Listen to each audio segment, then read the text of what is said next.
ወደ ሀገር ቤት ለመምጣት በግላችሁ ነው መወሰን ያለባችሁ ማለትም ማንም ሰው በእናንተ ጉዳይ ሊወስን አይችልም ያ ማለት ምንድነው ወደ ኢትዮጵያ መምጣት ፈልጋለሁ ብላችሁ ቤተሰብ ስታወሩ ጓደኛ ስታወሩ ዘመድ አዝማድ ስታወሩ እንዳምበጪ እዚህ ያለነው ራሱ ከብዶናል ያለንበት ሁኔታ አሪፍ አይደለም ምን አለ ብለው ይላሉ ያ ማለት እናንተ እነሱን የምትሰሙ ከሆነ መቼም ነው ማትመጡት ምክንያቱም ነገ ጧትም ከዚህ የዋሰ እንጂ ከዚህ የተሻለና የተስተካከለ ነገር አይመጣም ማለት እናንተ ስትወጡ ከነበረበት ኢኮኖሚካሊ ሰው የባሰ ኑሮ የኖረ ከሆነ በቆያችሁ መጠን ምንም አታስተካክሉ ብዙዎቻችን ደግሞ ሴቶች ነን ያ ማለት ምንድነው ስንወጣ ለ2 አመት ፕሮግራም አድርገን ይወጣል ብዙዎቻችን ከዛ ግን 12 አመት 22 አመት እና 24 አመት ሆኖናል ያ እንደ ሴት ወደ ሀገር ቤት ስንመጣ ምንድነው ልናገኝ የምንችለው ገንዘቡስ በቂ ነው ወይ እኔ ሁሉ ጊዜ ይሄንን ቆይታ 6 አመት 10 አመት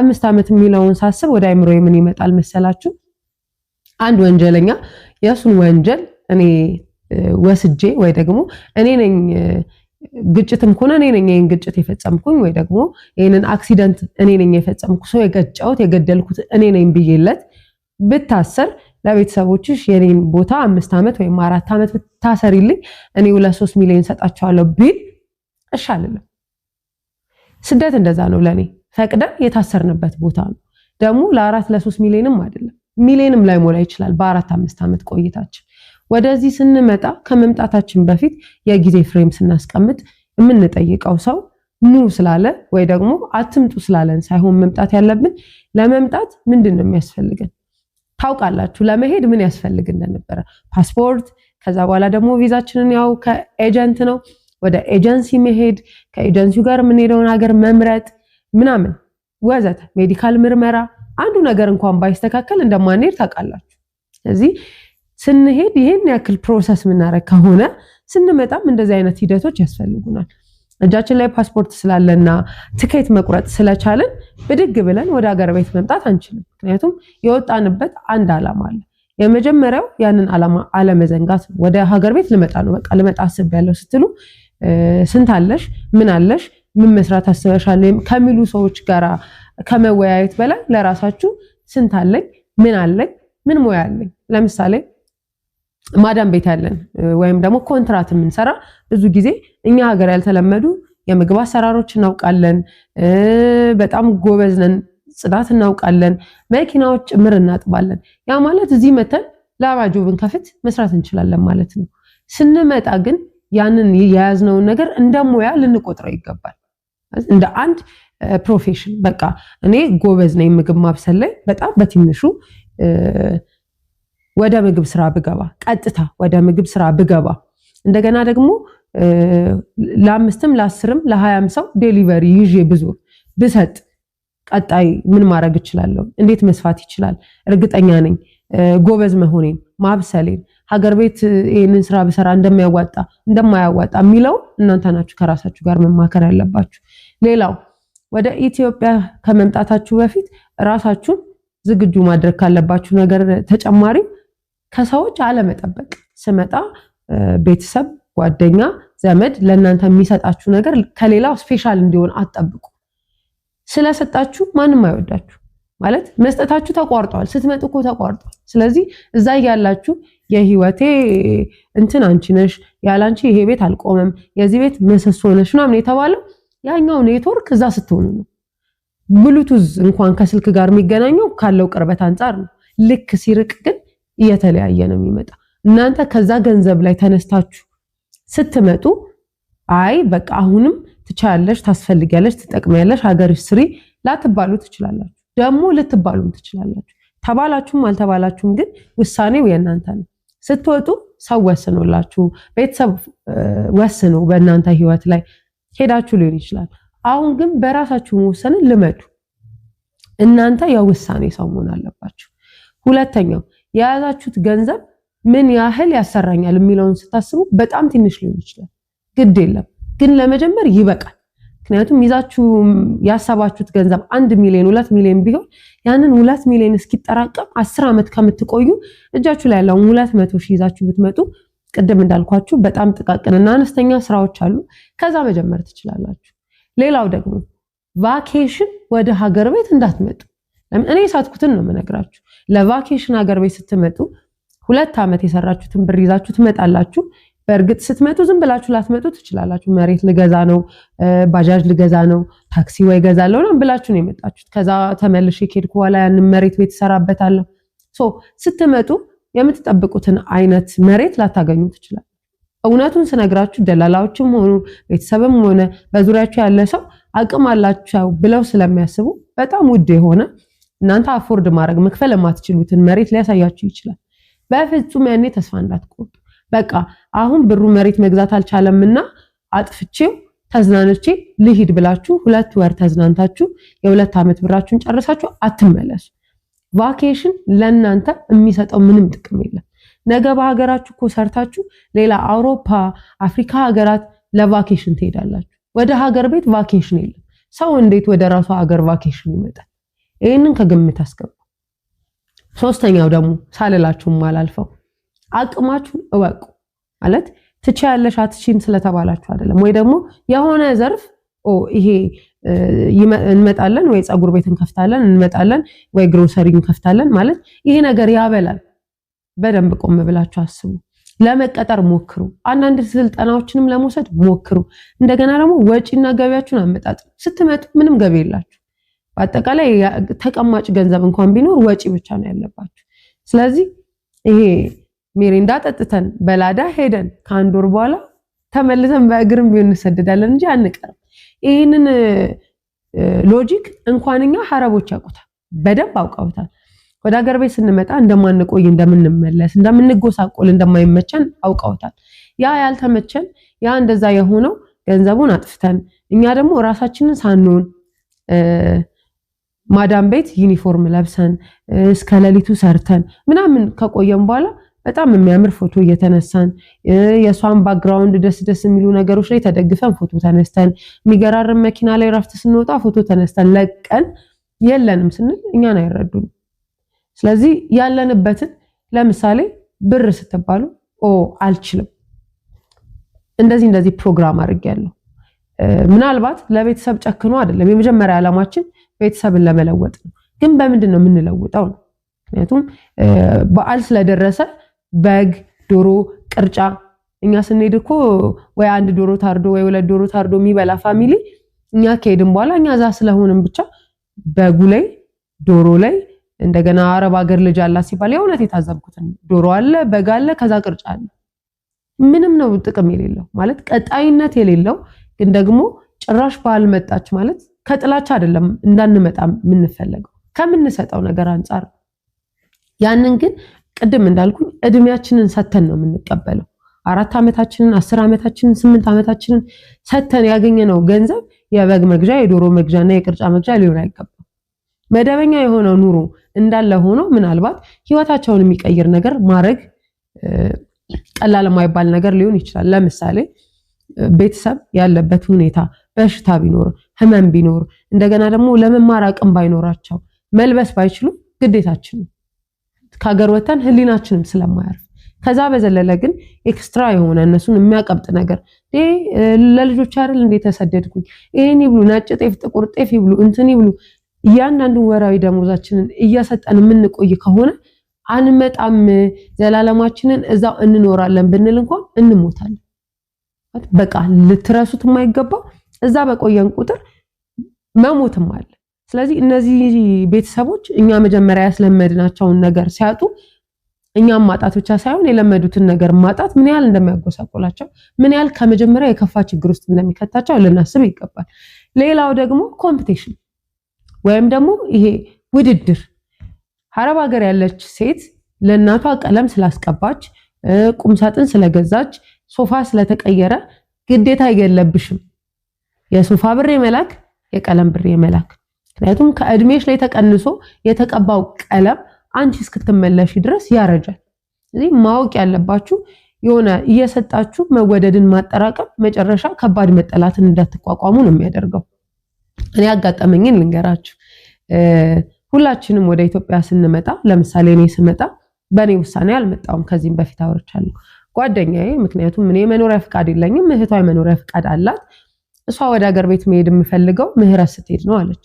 እህትየው ደግሞ እኔ ጥያችሁ ከሄድኩ የመኖሪያ ፍቃድ የላችሁ፣ እህቴ ደግሞ እዚህ እንድትቀር አልፈልግም፣ ለምንድን ነው አንቺ መሄድ የማትፈልጊው ብላ ጠየቀች።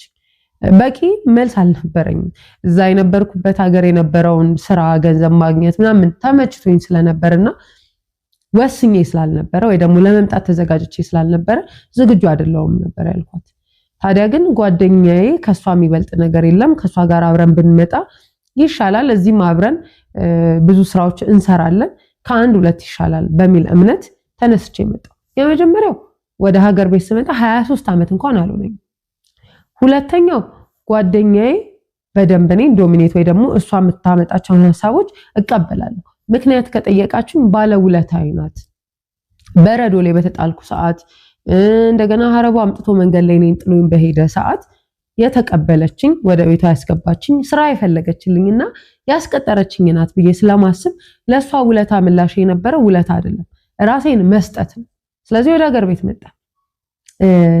የመጀመሪያ ያልጠበቅኩት ነገር ምንድነው የሆነው? ኤርፖርት ለሁለት እንደምንመጣ ያውቃሉ ፋሚሊዎቹ፣ ግን ለሷ ብቻ ነው አበባ ይዘው የመጡት። ስለዚህ ለሷ አበባ ተሰጠ፣ ገባች ምናምን። ያን ጊዜ ነው አያችሁ መረዳቴ እየተበላሸ የመጣው። ከሰዎች እንደምጠብቅ የገባኝ ሆይ ለኔስ ምን ችግር አለ? ውድ ነው እንዴ? እንዲህ ብሎ እንዲያስብ ጭንቅላቴ የሆነው። ከዛ በኋላ ስራ ስፈልግ ግሮሰሪ እንደዚህ የመስራት ፍላጎት ነበራት እሷና ሌላ ሴት። ከዛስ እኔ በራሴ የምመራ ሰው ስላልነበርኩ ጆይን አረኩኝ ያንን ስራ። ታውቂያለሽ ወይ ከዛ በፊት ሰርተሽ? አላውቅም። እንደገና ሐሳቡ ነበረሽ ወይ? አልነበረኝ። ፍላጎቱስ አልነበረኝም። ምንድነው የነበረኝ? ገንዘብ ነው የነበረኝ። ስለዚህ ኢንቨስት የት ማድረግ እንዳለብኝ መች ማድረግ እንዳለብኝና እንዴት ማድረግ እንዳለብኝ ስለማላውቅ ሁሉን ነገሬን ሳጣ 1 ዓመት አልፈጀብኝም። ብታምኑም ባታምኑም ከ1 ዓመት በኋላ የሚገርም ድሃ ነው የሆንኩ። ስለዚህ ገንዘብ እንዴት እናጠራቅማለን የሚለው እንደሚከብደን ሁሉ እንዴት ነው ያጠፋ ነው የሚለውም እንደዛ ነው። ምክንያቱም በ10 ዓመት አጠራቅመን ያመጣነውን ገንዘብ በ10 ቀን ውስጥ ማጥፋት ይቻላል። ስለማጥፋት ቪዲዮ አያስፈልግም። ምክንያቱም ማጥፋት በጣም ቀላሉ ስለሆነ ማለማት ነው ከባዱና ያንን ገንዘብ እንደዛ ነው ሉዝ ያደረኩት። ግን ከራሴ ጋር ምን አይነት ውሳኔ ነበረኝ? ስመጣ ሰዎች ወስነው ነው የመጡ። ስለዚህ እኔ ባልመረጥኩት ነገር በተመረጠልኝ ነገር ሆኜ እሷ ናት ብዬ ህይወቴ ላይ ተጠያቂ ባደርጋት እንደ ምህረት ምን አገኛለሁ? ምንም። ስለዚህ ለእናንተ ይሄን የምለው ምንድነው? ራሳችሁን ተጠያቂ አድርጉ። ለሚደርስባችሁ ነገር እኔ ነኝ ጥፋተኛ፣ እኔ ነኝ ማስተካከል ያለብኝ፣ እኔው ጋር ነው ያለው። ሁሉም ነገር ያለው እኛ ጋር ነው። መፍትሄውም ያለው እኛ ጋር ነው። ኮዙም ያ ጉዳዩም ያለው እኛ ጋር ነው። ስለዚህ ጉዳዩ ጋር ወይ ደግሞ ያ ኮዝ ላይ ያ ችግር ላይ መድረስ ከቻለ መፍትሄውን ግማሽ መተናል ማለት ነው። ወንድሜ ብር ልኬለት ነበር አጠፋ፣ ማወቅ ይቻላል ሳትመጡ። ገንዘቡ መኖር አለመኖር ሳትመጡ በየትኛውም መንገድ ማወቅ የምትፈልጉትን ነገር አውቃችሁ ነው መምጣት ያለባችሁ። የመጀመሪያው። ሁለተኛ እንዳልኳችሁ ውሳኔ። ሶስተኛ ተጠያቂነትን ሰዎች ላይ ተጠያቂ አለማድረግ፣ ራስን ተጠያቂ ማድረግ ለጉዳዩ። ያ ወደ መፍትሄው እንድንቀርብ ያደርገናል። ሶስተኛው ወይ ደግሞ እንደ አራተኛም ቁጠሩት ዝቅ ማለትን አለመፍራት። ሰዎች የውሸት ነው የሚክቡን። ከውጭ ስንመጣ ሽንት ቤት ቅርብ ከሆነ ይሸታታል፣ አላርጂ ትሆናለች፣ ፀሐይ አትችልም፣ በራይድ መሄድ ነው ያለባት፣ በባጃጅ ነው መሄድ ያለባት፣ ወይ በጣም እንደዚህ ፀሐዩ እንትን አለሽ ምናምን ብላ ብዙ ውሸት ነው። እኔ በጣም ብዙ ሴቶች አውቃለሁ ከአረብ ሀገር መተን አሁን ላይ ሰው ቤት ተመላላሽ የሚሰሩ ልብስ የሚያጥቡ እንደገና ጎዳና የወጡ እናንተም በየሚዲያው ታያላችሁ። ትላንትና ምን ነበራቸው? ጓደኛ ነበራቸው፣ ሰው ነበራቸው፣ ቤተሰብ ነበራቸው። አልሰማም ብለው ብቻ አይደለም ስለሚመረጥላቸው። መታችሁ ባስ ብትጋፉ ነውር አይደለም። መታችሁ በታክሲ ብትሄዱ ነውር አይደለም። መታችሁ በእግር ብትሄዱ ነውር አይደለም።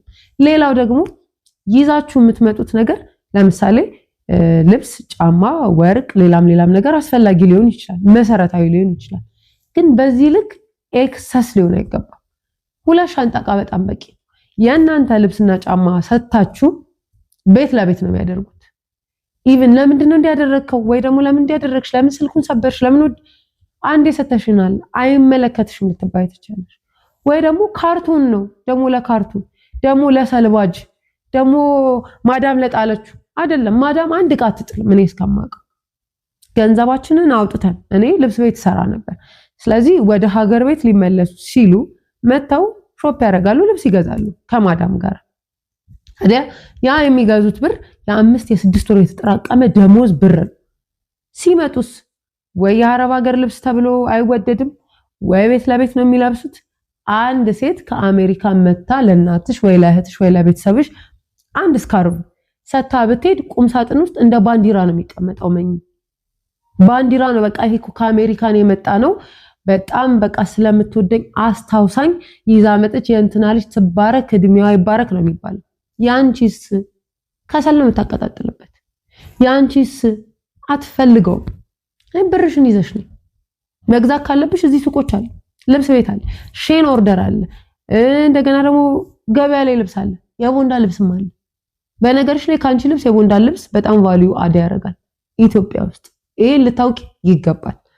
አይደለም ገዝተሽ ካርጎ ልታረጊና ያው ሁሉ አንጋግተሽ በቀረጥ ብርሽ ላይ ያልቅ ማዳም በሰጥሽ እንኳን ሃይ ኳሊቲ የሆነና ያመንሽበትን ካልሆነ ሰብስበሽ ወደ ሀገር ቤት አትምጪ። ትዝ ይለኛል እኛ ቤት ጎርፍ ሲገባ የኔ በጣም ብዙ ካርቶን ስለነበር ይዤ የመጣሁት ካርጎ አድርጌ በጣም ከባድ የሚሆንብን የኔን ካርጎ ሻንጣዎች ወይ በርሜሎች ከቦታ ቦታ ማዘዋወር። ምክንያቱም ቤቱ እንዳለ በጎርፍ ይጥለቀለቃል። ያንን ለመቅዳት በቃ መሰናክል በሉት። ከዛስ ለብሰዋለሁ ወይ? አይ ብዙውን አልለብሰውም። የት ነው የምለብሰው? ለቫኬሽን አምጥቻለሁ። ወዴት ነው የምሄደው? ለኦኬዥን አምጥቻለሁ። የት ነው ያለው የኔ ኦኬዥን? መድረክ ላይ ስወጣ ፐርፎርማንስ አረግ ምለብሰው አለ፣ እንደ ባንከር ሙሉ ምለብሰው ሱት አለ። ግን ሁሉም የሚለበስ አይደለም። ስለዚህ ከቦታ ቦታ ስንሸከም ከቦታ ቦታ የበረዶ ዘመን ልብሶች ሊባኖስ የነበርኩበት ብርድ አለ። ቡትሶቹ ካፖርቶቹ የትም ነው ማላረጋቸው። እኔ እንደነገርኳችሁ መጨረሻ ላይ ወደ ሽያጭ ነው ይዣቸው የመጣው። አሁን ምናልባት እናንተ የምትገዙት ልብስ ፋሽን ካልሆነ እንደገና ደግሞ ትሬንድ ካልሆነና ካለፈ አውት ኦፍ ፋሽን ከሆነ ለገበያው አይመጥንም። በጊዜው እኔ ይዤ ስመጣ እንደገና ደግሞ መቸገሬ በጣም ፈጣን ስለነበረ በአንድ አመት ውስጥ ወደ ችግር ስለገባው ወዲያው ለመሸጥም ለመለወጥም ፋሽኑም እንትን አላለም፣ አቬለብል ነበር፣ ገበያው ላይ ነበር። ስለዚህ ወደ ሽያጭ ይዤው መጣ። እናንተ ግን ከመምጣታችሁ ከ4-5 አመት በፊት ያጠራቀማችሁት ልብስ ኤክስፓየርድ አድርጓል፣ አያስፈልግም። እዚህ ሀገር የሚፈለገው ነው አይደለም። ከዛ በተጨማሪ ደግሞ ዝቅታም እንዳትፈሩ እናንተ። የአረብ ሀገር የማዳም ሽንት ቤት አጥበሽ ነው። የማዳም ሽንት ቤት እኮ ከአንዳንዶቻችን ሳሎን እጅግ በጣም የተሻለ ነው። ምንም እኮ ነውር አይደለም። ማጠብ ሽንት ቤት ነውር አይደለም። እኔ በጣም የሚገርመኝን አባባል ልንገራችሁ። እኔ ምህረት ሽንት ቤት ስጸዳዳ 10 ብር ቢገባብኝ እጄን ለ10 ብር አልከተም። አይፎን ቢገባብኝ ግን እከታ ላስመጥጥ እችላለሁ። እንደዛ ቫልዩ ስጡ። ለምንድን ነው ዋጋ የከፈላችሁ ያላችሁ? ለተራ ነገር ነው? ወርዝ ያረጋል ነገርየው። ከእድሜሽስ አንፃር የሚወድሽ በጣም ነው የምወድሽ አይ ሚስ ዩ ምናምን የሚል ቴክስት ነው? ምን እየተመከርሽ ነው? ነይ መተሽን አድርጊ፣ ዝቅ በይ፣ ግድ የለሽም፣ አያስፈልግሽም። አንቺ እዛ ሾፒንግ የምታረጊበት ብር እዚህ ሻይ ቡና ያስጨምርሻል። ከዛስ ትላንት ሽንት ቤት የቻልሽ የማዳምን ግልምጫ የቻልሽ አንድ ቤት ታፍነሽ መቀመጥ የቻልሽ የሰዎችን ንግግር የቻልሽ እያለ መብላት የተከለከልሽ ፍሪጅ የተቆለፈብሽ ምናልባት ደግሞ ስትበይ በመብላትሽ ሲገላምጡሽ ሳትበይ ጨጓራሽን የታመምሽ አንቺ ሴት በነፃነት ብስኩት በሻይ እየበላሽ መስራት አይከብድሽ። በፍጹም ነው የማይከብድሽ። ለራስሽ ንገሪው፣ መቻልሽን ንገሪው፣ አቅምሽን ንገሪው፣ ብቻሽን መወሰን እንደምትችይ ንገሪ። ጊዜው እንደሆነ ግን ወቂ። ይሄንን ለማድረግ የመጨረሻውም የመጀመሪያውም ነገር ጊዜ ነው ወይ? እዚህ ከዚያ ሀገር ለመሄድ ጊዜ አስቀምጠሻል፣ ለመምጣት ጊዜው ነው ወይ? የ12 የ14 ዓመት ልጅ አይደለም አይደለ? ያ ማለት አንቺ 30 40 ዓመትሽ ካለፈ በኋላ መምጣት ልክ እንዳልሆነ እያወቅሽ ስህተት አትስሪ። ነይ ስትመጪ ቅድም ያልኩሽን ነገሮች እንዳለ ማዘጋጀትሽን እንዳትረሽ። ወደ ሀገርሽ ስትመጪ ምን ማድረግ እንዳለብሽ፣ ከሰው ምንም መጠበቅ እንደሌለብሽ፣ ለምን አበባ ይዘው አልመጡም፣ ለምን ሀጋ አላረጉኝም፣ ለምን ፍቅር አልሰጡኝ፣ በእያንዳንዱ ነገር ምንም ከማንም አትጠብቂ። ስለሰጠሻቸው አይወዱሽም። ይሄ የኔ መርህ ነው። ሰው በሰጠሹ ቁጥር መስጠትሽ የተቋረጠ ቀን መስጠት ያቆመች ወይ ደግሞ የሚሰጣትን ነገር የተከለከለች ሴት አትፈለግም። አንቺ ካንቺ በላይ ያንቺ መስጠት ነው የሚያስፈልገው። እኔ በጣም የሚገርመኝ ነገር ልንገራችሁ። እስቲ እዩ አህያን እኔ ሁሉ ጊዜ ወደ አይምሮዬ ስለምትመጣ ቀንድ የላትም አይደል? ጉልበት ግን አላት። በጣም ነው የምንገለገልባት።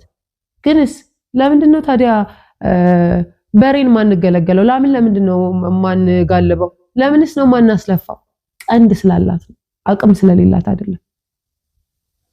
የሆነ ባውንደሪዋን ስታልፉ ወተቷን እንኳን ለመውሰድ በጣም በብዙ ተሻሸት በብዙ ፍቅር ምናምን ነው የምትሰጥ። ዝም ብላ አትሰጥም።